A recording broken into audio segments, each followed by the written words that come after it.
नमस्कार प्रिय साथियों, मैं हूं एस्ट्रो कल्पेश कटारिया। आज आपके सम्मुख उपस्थित हुआ हूं राहु राशि परिवर्तन प्रभाव को लेकर। 30 अक्टूबर के दिन राहु जो वर्तमान में मेष राशि में भ्रमण कर रहे हैं, वो 30 अक्टूबर को मीन राशि में देव गुरु बृहस्पति की मीन राशि में प्रवेश कर जाएंगे। राहु 1.5 साल में अपनी राशि परिवर्तन करते हैं और वक्री यानी कि रिवर्स उल्टे चलते हैं। यानी अभी वो जो है मेष में, तो उसके बाद मीन राशि में अब प्रवेश कर जाएंगे। देव गुरु बृहस्पति मेष राशि में थे, उनके साथ में उनकी युति थी, तो इसकी वजह से उनकी युति का जो है चांडाल दोष बना हुआ था। यानी कहीं ना कहीं देव गुरु बृहस्पति राहु से ग्रसित थे। साथ में अब शनि जो है वो कुंभ राशि में है, इसकी तीसरी दृष्टि भी गुरुदेव गुरु बृहस्पति पर थी और राहु भी साथ में थे। तो कहीं ना कहीं देव गुरु बृहस्पति दोनों से ब्लॉक थे, चेक एंड मेट जिसको बोल सकते हैं। देव गुरु बृहस्पति अच्छा फल देना चाहते थे, लेकिन ये दोनों की वजह से वो पूरी तरह पैक हो गए थे। राहु के साथ चांडाल दोष, यानी कोई भी चीज खुल के देव गुरु बृहस्पति अपना फल नहीं दे पा रहे थे। अब राहु जो है वो मीन राशि में प्रवेश कर जाएंगे, यानी देव गुरु बृहस्पति की खुद की राशि में आ जाएंगे।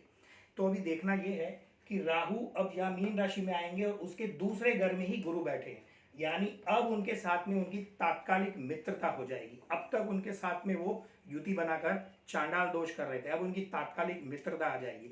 यानी कहीं ना कहीं राहु अब गुरु के हिसाब से फल कहते हैं। राहु राशिवत स्वामी, राशि का जो स्वामी जिस राशि में बैठते हैं वो स्वामी के हिसाब से फल देता है।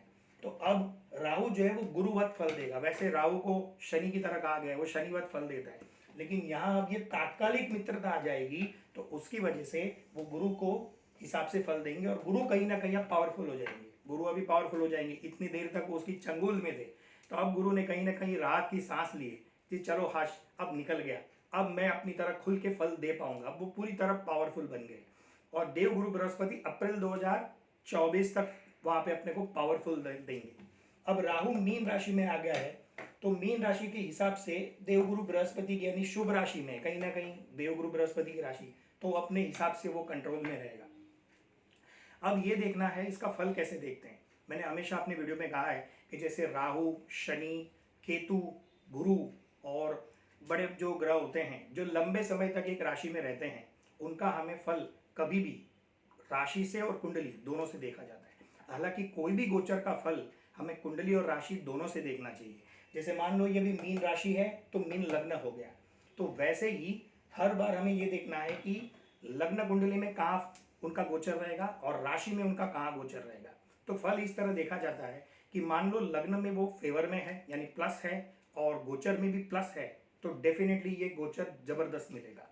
अगर लग्न कुंडली से वो डाउन है और राशि कुंडली से भी, जो राशि से भी डाउन होगा, तो कहीं ना कहीं हमें सावधान हो जाएगा। और लग्न कुंडली में प्लस है और राशि से वो समझो कहीं माइनस हो रहे, तो हमें मीडियम फल मिलेगा। तो ये जो गोचर हमें दोनों के हिसाब से देखना बहुत ज़रूरी हो जाएगा। तो इसकी वजह से इसका क्या एग्जैक्ट रिजल्ट हमें पता चल जाएगा कि क्या हमें रिजल्ट मिलने वाला है। हालांकि अभी अब तक हर राशि को देवगुरु बृहस्पति अच्छा फल नहीं दे पा रहे थे, ये चांडाल दोष की वजह से। तो अच्छे काम होना, जैसे शुभ कार्य होना, क्योंकि देवगुरु बृहस्पति शुभ कार्य का प्रतीक माना जाता है। शादी ब्याह में तकलीफ आना, गुरु ऊंचाई के कारक है, जिनको काम करने के बाद अच्छी ऊंचाई नहीं मिल रही थी, जिसको हाइट्स बोलते हैं, लेवल्स, वो नहीं मिल रहा था, समाज में मान सम्मान में वृद्धि, ये सारी चीज अब घटित होगी, क्योंकि देव गुरु बृहस्पति शुभ सर्वाधिक शुभ ग्रह माने जाते हैं। तो अभी ये हमें हर राशि वाइज और लग्न वाइज उस हिसाब से फल देखना है। लेकिन ये राहु का कहीं हमें अनिष्ट फल ना मिले, तो उसके लिए हमें कुछ राहु के उपाय करने हैं। तो जो अगर आप राहु के उपाय करते हैं, तो राहु कहीं ना कहीं अगर जैसे कि मैंने कहा वो माइनस माइनस वाली स्थिति आ गई, तो हमें कहीं ना कहीं वो राहत दे देगा। तो राहु के लिए हमें सबसे पहला तो जो है वो राहु का मंत्र है, ओम रम राहवे नमः। ये राहु का मंत्र है, इसकी हमें रोज 1 माला करनी है, 2 माला, 3 माला, जैसे आपको जमे वैसे राहु की माला कर सकते हैं। दूसरा, शिव जी के ऊपर रोज कच्चा दूध या पंचामृत मिला सकते हैं, उसके ऊपर काला तिल छिड़क सकते हैं। शिवलिंग के ऊपर काला तिल अपने को लगाना है, तो उससे भी राहु शांत होता है। सफ़ेद चंदन का तिलक करने से भी राहु शांत हो जाते हैं। बेसिकली हमें ये राहु का जो फल है वो अनिष्ट फल ना मिले, तो हमें ये सारे उपाय करने बहुत ज़रूरी हो जाते हैं। क्योंकि लाइफ में हमें अगर अड़चन आती है, तो वो अड़चन हमें राहु अपने को तकलीफ ज़्यादा ना दे। दूसरी बात कि एक उपाय, हनुमान जी की आराधना, क्योंकि हनुमान जी से राहु, केतु, ये सारे नेगेटिव ग्रह है, शनि, ये सब हनुमान जी से डरते हैं, उनको उपस्थिति उन्हें पसंद नहीं। तो हमें हनुमान जी की आराधना, जैसे हर मंगलवार को आप हनुमान जी के मंदिर जाना है, उनको दर्शन करना है, चमेली का तेल और सिंदूर चढ़ाएं, लाल मसूर की दाल अपने हिसाब से वहाँ दान करें, वहाँ रख सकते हैं या किसी गरीब को दे सकते हैं। बूंदी के लड्डू आते हैं या बूंदी आती है, स्वीट बूंदी, वो हनुमान जी के पास रख सकते हैं। उनके पास बैठकर सामने हनुमान चालीसा का पाठ और सुंदरकांड का पाठ करना है। वैसे हनुमान जी ज़्यादा खुश होते हैं राम जी का नाम, जो राम जी का नाम स्मरण करते हैं उससे हनुमान जी बहुत खुश होते हैं, तो वो हमें कर सकते हैं। साथ ही मंगलवार के दिन हम हनुमान जी के पास खड़े रहकर यहाँ पे दर्शन करके हनुमान जी का चालीसा, हनुमान चालीसा पढ़ना है, और रोज़ हनुमान चालीसा पढ़ें तो और भी बेहतर है। दूसरा, हम उनके पास जाकर चोला चढ़ा सकते हैं, जो हनुमान जी का चोला आता है वो हनुमान जी को चढ़ा सकते हैं। बनारसी पान आप रख दो, वो भी हनुमान जी का फेवरेट है। तो हनुमान जी की जितनी ज़्यादा आराधना होगी उतना हम राहु को कंट्रोल कर सकते हैं, और बाकी सारे उपाय तो मैंने बताए, और भी ये सारे उपाय करके हम राहु को कंट्रोल कर सकते हैं।